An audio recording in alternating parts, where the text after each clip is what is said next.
We're going to talk about fundraising. Some key takeaways: plan several months for your funding. Do not say we're 6 weeks away from running out of money, so we need to go start funding. Also, it's important to note the fewer the leads you have today, the less connections you have. Generally, the longer it will take you. We advise raising 18 to 24 months of cash. Frankly, that's pretty tough, especially in the seed round stages. Most companies are sort of happy with 12 months, but it would be nice because if you think about it, if you're 6 months, 3 to 6 months every round, and you only get 12 months, that means it's important to note you only have 6 months of operating before you have to start thinking about fundraising again. And as we all know, 6 months can fly by. It's also important that your timing must correlate to the milestones of the product. Let me take a minute and talk about how investors see a portfolio of investments in startups. Their thought is, rather than spend all of my money on a company, I'm going to spend a tenth of my money on 10 companies. I'm going to see which of those make the most progress, and then I'll reinvest in the ones that made the progress. And that's their perspective. That's why they use the milestones. I all the time have founders say, I want to raise $5 million so we don't have to worry about raising money again. And I go, that's not how the investors see it. They don't want to give you $5 million. If they have $5 million, they want to spread it amongst 10 companies. They want to spread it amongst 10 companies and then put the rest of it in the ones that succeed. So the point is that means milestones matter. So you want to make sure that you at least raise enough money, even this 18 to 24 months, call it 12 months, that's just a benchmark. What really matters is when are you going to be able to show progress. And so you don't want to raise 18 months of funds if you've got a big milestone in 20 months. Then you have to raise 24 months because you'll get to month 18, you'll be out of money, but you won't have any proof points to give the investor a demonstration that you're ready for another investment. You've met their needs for another investment. Also, you don't want to kill yourself for a full 18 months if you've got a big milestone 12 months away, because then, you say, look, we'll worry about this on month 13 because then we'll have the proof points that'll make it easier for us to raise more funds. So as I said, investors only want to fund you for the next milestone. Also be aware they will be skeptical of cash cushions, like well, we don't know what's going to go wrong, so I want an extra $1 million in there. Their answer to that will be, you tell me when something goes wrong, and then I will decide whether or not it's worth another $1 million. And this is an important nuance in fundraising. Ideally, the investors and the founders are aligned in both wanting success for the firm. That is true. But as a founder, you are making a bet on one company. They are making a bet on, pick a number, 1 of 10 companies. So there is a misalignment there. And so ultimately, you as a founder would love to have a cash cushion. Their answer is, I'd rather keep that in my back pocket and see which of the 10 is ready for the next, deserves the next bit. Also, big investors and small investors will tend to see things differently. So a big investor could potentially look at your milestone and say, and they could sort of invent milestones. Like, I'll tell you what, you're asking for 18 months worth of funds. I'll give you 6 months, and then you see if you can double your sales, and then I'll come back to you. So they'll actually start injecting milestones. I had one client who said, well, we're expecting this big, we're raising 12 months, and our sales are going to take off in about month 4. And the investor's answer was, I'll tell you what, I'll give you 4 months, and we'll see if that happens. Also important to remember when raising from angels, a lot of people say, I'm doing a seed round, I want to do about 2 million. 1 million is very sizable unless you know people and know people who are willing to write big checks. Angel investing, I always say, is akin to herding cats. And if you need $1 million, $20,000 at a time, that is a lot of cats to herd. And then my last point, be realistic about your valuation and your raise level. So a lot of people look for reasons that they are already ready for $5 million. They'll say, well, we've never did a Series A. We bootstrapped, but we bootstrapped longer. That may be true, but it's important to remember angel investors and even VCs, they tend to sort of compare you to what the deals they've given other firms. You as a founder think your firm is exquisitely special. Even if it is, they will not see it that way. They go, look, I give people all day long, people ask me for $3 to $5 million valuations and you want 8? I don't care what there's no way, I'm not doing it. So you'll get pushback regardless of your narrative, whether it's true or exaggerated. Another thing is founders oftentimes set a valuation based on how much they want in money and how much equity they want to give up. That is backwards. And they also, well, we already talked about big cushion. I'll give you an example of what I mean by this. I had one founder who said, well, I want to raise $2 million is what I need to build the product right. I only want to give up 20% of the company in this round, so that means my company is worth $2 million is 20% would mean full $10 million in value or $8 million in pre-money. That is backwards. That is putting the cart before the horse. I always use the analogy, it's like saying I would like to go to Europe this summer for vacation. It's going to cost me about $3,000. I'm going to have to sell my stereo to do it. Therefore, my stereo is worth $3,000. The truth is, the stereo is worth what the stereo is worth, and I'm going to have to make do with what it is.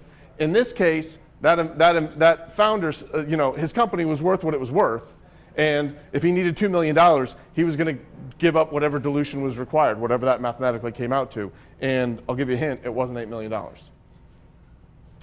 More things on fundraising. It is a lot of people talk about control. It is a common misconception that you need 50% of the stock of a company to control it, and any less than that, it's sort of like 51%, you do whatever you want, 49%, everybody tells you what to do. Those are both exaggeration. If you issue as little as 1 share of stock to an outside investor, you assume a legal responsibility that is called a fiduciary duty, which means you are obligated by law to manage that business to optimize the value of that business. So you can't just do whatever you want with the money. Now, since you have, if you retain a large share, you get a lot of power to determine what is in the best interest, but you've given up absolute control as soon as you sell 1 share.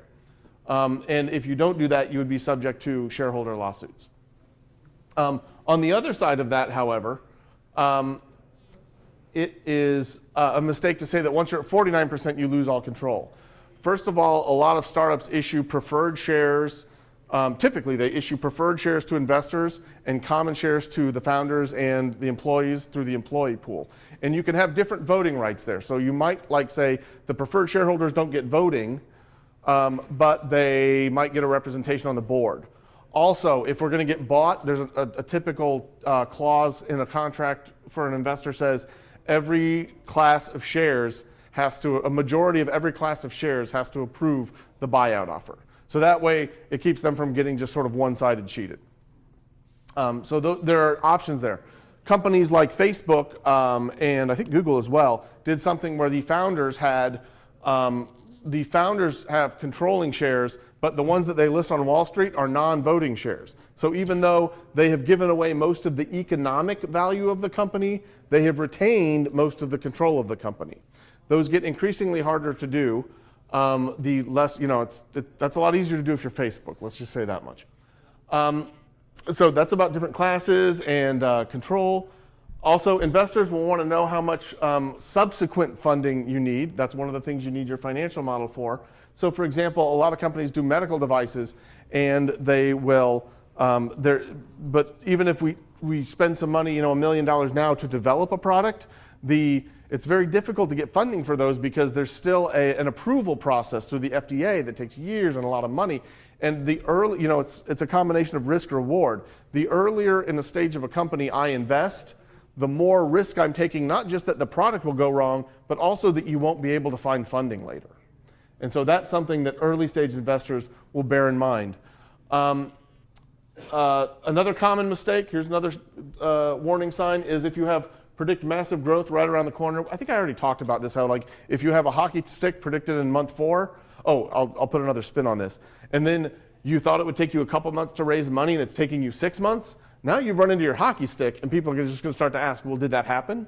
And now you go back and, it didn't exactly happen that way, so I have to redo my model. But then the people that you've already told are like, why did your model change? Why do you keep chasing this hockey stick? As I joke, I've seen a lot of companies where sales ramp is 6 months away for 2 years. You could also say the same. I say the same thing to angel investors on the other side. I say this company's A round will be 6 months away for the next 18 months. Also important, a lot of entrepreneurs are very creative by nature. Every time they see something, they think there's a way they could do it better. And sometimes that comes to funding. I was giving a presentation and one of the members of the audience goes, well, why would you do it that way? I'd structure a deal like this. I go, look, this is how it's done. Now, if you don't want to do it, that's fine. But the more esoteric your investment vehicle gets, the harder it will be to convince people. Because like investors are seeing a lot of companies, especially now, and sort of a wacky financing deal they might just not bother with.